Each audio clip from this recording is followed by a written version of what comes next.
Welcome to the Slop Farm. Enjoy the video.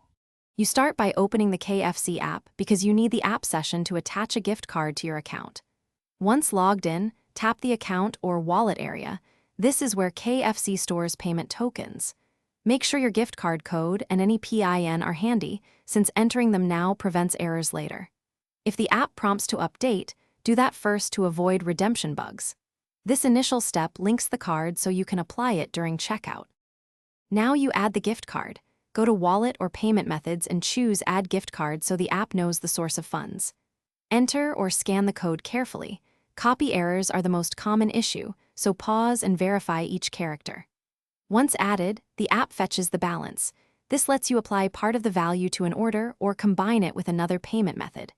If balance doesn't show, refresh the wallet and make sure you have connectivity before proceeding to order.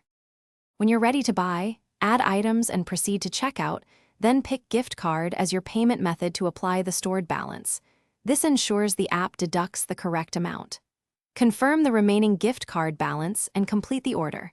Add tip if needed and review the receipt to confirm redemption. If the card fails, retype the code slowly, check for expiration or blocked characters, and if needed, screenshot the error and contact KFC support. Thanks for watching. Consider subscribing if we helped you today.